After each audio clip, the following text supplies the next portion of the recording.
Hello दोस्तों, आज हम गौतम बुद्धा स्टोरी में आलसी एक बहुत बड़ा मानसिक बीमारी है जो इंसान को कामचोर बना देता है और उसकी सारे सपने, सारे आशय व्यर्थ हो जाता है।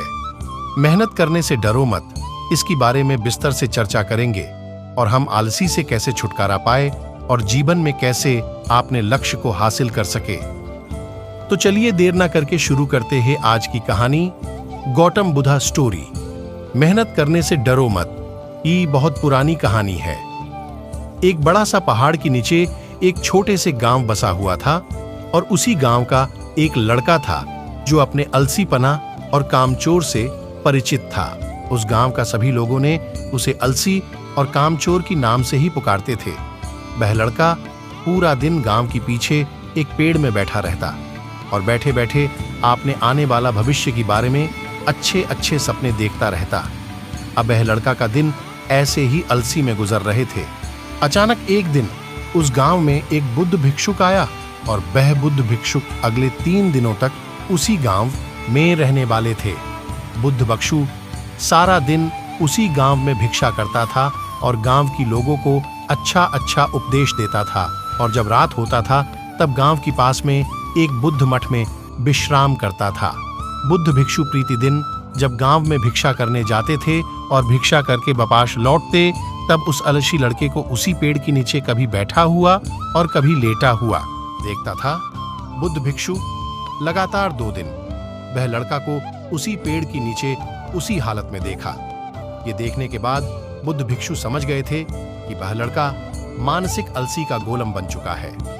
तीसरे दिन जब बुद्ध भिक्षु गांव से भिक्षा करके जब वापस बुद्ध मठ में लौट रहे थे, तब बुद्ध भिक्षु ने देखा कि वह लड़का अभी भी उसी पेड़ के नीचे बैठा हुआ है। और ये देखने के बाद बुद्ध भिक्षु से रहा नहीं गया, वह तुरंत उस लड़के के पास गया। बुद्ध भिक्षु ने उस लड़के से कहा, बेटा तुम्हारे लिए मेरे पास एक छोटा सा काम है। मैं चाहता हूं तुम उस पहाड़ी की चोटी तक जाओ और वहां से मेरे लिए एक पंख लेकर आओ। अजब, लड़के ने बैठे बैठे आपने गर्दन घुमा के और उस पहाड़ की ऊंची चोटी की तरफ देखा और उसके बाद बुद्ध भिक्षु से कहा, यह काम मुझसे नहीं हो पाएगा क्योंकि वहां तक जाने के लिए मुझ में उतना ताकत नहीं है। बुद्ध भिक्षु ने कहा, मुझे जिस पंख की तलाश है वह उस पहाड़ी की शिखर पे भी नहीं मिलेगा। वह पंख उस पहाड़ी की दूसरी तरफ एक गुफा के अंदर मिलेगा और उस पंख को हासिल करने के लिए उस पहाड़ी की शिखर तक चढ़ के दूसरी तरफ नीचे उतरना पड़ेगा। बुद्ध भिक्षु ने कहा, कहाँ वह पंख कोई साधारण पंख नहीं है। तुमने उस पंख को आज तक कहीं भी नहीं देखे हो। वह पंख बहुत ही अनमोल, दुर्लभ और बहुत ही सुंदर पंख है। अब बुद्ध भिक्षु की इस बातों को सुनकर उस लड़के के मन में उत्सुकता जागा, क्योंकि वह लड़के ने आज से पहले वह पंख के बारे में आज तक नहीं सुना था। और ऐसे दिलचस्प सफर के बारे में सोचकर अंदर से एक प्रेरणा जगा और बुद्ध भिक्षु से कहा, मैं आपकी ये दुर्लभ पंख में लाऊंगा। ये कहने के बाद वह लड़का बिना कुछ सोचे सफर में चल पड़ा। वह सफर बहुत ही कठिन था क्योंकि पहाड़ी की रास्ते की उतार चढ़ाव में वह लड़का जल्दी ही थकने लगा। वह लड़के की सांसें फूलने लगी और शरीर से काफी पसीना बहने लगा, लेकिन वह हार नहीं मानी। वह पहाड़ के ऊपर चढ़ता ही गया। जैसे जैसे वह ऊपर चढ़ने लगा, उसे बेसे बसे उसे जोश आने लगी, जो आज से पहले कभी भी वह ऐसा जोश महसूस नहीं किया था। बहुत कोशिश और कड़ी मेहनत के बाद जब वह लड़का आखिरकार उस पहाड़ी की शिखर तक पहुंचा, तब वह बहुत ही थक चुका था, लेकिन वह लड़का बहुत ही खुश था। उसे अंदर आत्मा संतुष्टि एहसास हो रहा था और उसके चेहरे पे एक अलग ही मुस्कान थी। वहां से प्राकृतिक सौंदर्य देखकर वह और भी मुग्ध हो गया था, लेकिन उसे पहाड़ी की दूसरे ओर उतरना था और उस गुफा को ढूंढना था जहां बुद्ध भिक्षु ने पंख के बारे में बताया था। नीचे उतरना और भी ज्यादा कठिन था क्योंकि नीचे की तरफ ढलान ज्यादा खड़ी थी। पहाड़ी में चढ़ने की वक्त वह लड़का बहुत बार लड़खड़ाया और गिरा भी था, इसलिए उसके अंदर एक डर भी था। लेकिन वह बुद्ध भिक्षु को पंख लाने की वादा जो किया था, इसकी वजह से बहुत कोशिश और कड़ी मेहनत के बाद आखिर वह उस गुफा में पहुंच ही गया। जब वह गुफा में पहुंचा तो देखा कि वह पंख गुफा के अंदर ही पड़ा हुआ है। जो गुफा में आ रहा रोशनी से चमक रहा था। वह पंख को आपने हाथों में लिया और पंख की सुंदरता को देखकर आश्चर्य हो गया, क्योंकि वह ऐसा पंख आज तक नहीं देखा था। वह काफी देर तक उस पंख को देखता रहा और अचानक उसे याद आया, उसे ऐसे बपाश भी जाना है। वह पूरी तरह से थक चुका था। वह सोच में पड़ गया कि वह फिर से उस पहाड़ पर कैसे चढ़ेगा और ये पंख बुद्ध भिक्षु तक कैसे पहुंचाएगा।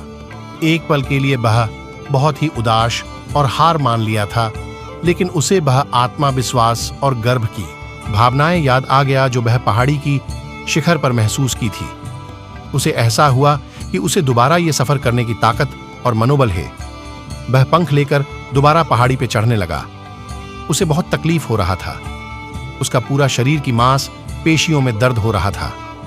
अब पैर कांप रहा था, सांसें फूल रहा था। वह बार लड़खड़ा के गिर भी पड़ा, लेकिन उसने हिम्मत और आत्मविश्वास से आगे चल पड़ा और वह हार नहीं मानी। बहुत कोशिश और कड़ी मेहनत के बाद जब वह बुद्ध भिक्षुक के पास पहुंचा और हाथों में उस पंख को रखा तो उसको बहुत ही खुशी हुआ। उसे संतुष्टि था कि वह आज अलसी को खत्म करके एक महत्वपूर्ण काम करके दिखाया। उसकी चेहरे रौनक और खुशी देखकर बुद्ध भिक्षु ने कहा, मैं तुम्हारी सफलता में बहुत ही खुश हूं। आज तुम्हारे तुम्हारी जीवन का एक बहुत ही महत्वपूर्ण काम सीखा है, और अलसी बहुत बुरी चीज है जिसे स्वीकार करना नहीं चाहिए। अलसी एक आदत है जो इंसान की मानसिकता को ऊपर हावी होता है, उसे दूर करना होगा। अलसी जीवन की सफलता पाने की सबसे बड़ा बाधा है, जो तुम्हें ये तोड़कर तुम्हें एक पहला कदम उठाना ही पड़ेगा। आपने उद्देश्य की और चलना ही पड़ेगा, और तब तक चलना पड़ेगा जब तक तुम अपने लक्ष्य को पूरा नहीं कर लेते। लड़के ने बुद्ध भिक्षु की बात की गहराई और महत्व को समझते हुए हाँ में आपने सिर हिला दिया। उसे आज एहसास हुआ कि उसे हमेशा से ही कठिन और महान चीजों को करने में सक्षम था, लेकिन उसकी अलसी मानसिकता ने उसे रोक रखा था। अब उसे अच्छी तरह से पता चल गया था कि दुनिया की कोई भी कठिन कामों को करने के लिए उसके पास ताकत और मानसिक दृढ़संकल्प है। उसके बाद बुद्ध भिक्षु न वह लड़क को आशीर्वाद दिया और वह गांव से चला गया। ये कहानी से हमें यह सीख मिलता है कि जब हमें कोई काम असंभव लगता है और अपने लक्ष्य को हासिल करने के लिए जब हम खुद आगे बढ़ते हैं, तब हम अपने अंदर एक ऐसी ताकत और आत्मविश्वास की खोज करते हैं जिसके बारे में हमें पहले से कभी भी पता नहीं था। अलसी पे छुटकारा पाने के लिए हमें खुद को चुनौती देनी चाहिए और बड़े बड़े महत्वपूर्ण लक्ष्य बनाना चाहिए, चाहे वह लक्ष्य कठिन क्यों ना हो। हमें हमेशा आगे बढ़ना चाहिए और असफलता की सामना करने के लिए आपने को अंदर से और भी मजबूत होना चाहिए। अलसी पर छुटकारा पाने की मतलब मानसिक विकास की विकसित करना है। इसका मतलब चुनौती और असफलताओं को विकास और कुछ अच्छा सीखने की अवसर में देखना, ना कि हार मानने की कारण के रूप में। विकास की मानसिकता को आपने कर अपनी असफलता को बारे में सोचकर एक नया रूप दे सकते हैं और हमारा गलतियों का सुधर उसे सीखने में उपयोग कर सकते हैं। और अंत में हमें आपने अलसी पर काबू पाने के लिए अपनी ऐशो आराम को छोड़कर जीवन की चुनौती और अवसरों को स्वीकार करना ही पड़ेगा। आज की गौतम बुद्धा स्टोरी, गौतम बुद्ध की प्रेरणादायक कहानी मेहनत से डरो मत। ये कहानियां आपको कैसा लगा कमेंट करके जरूर बताना।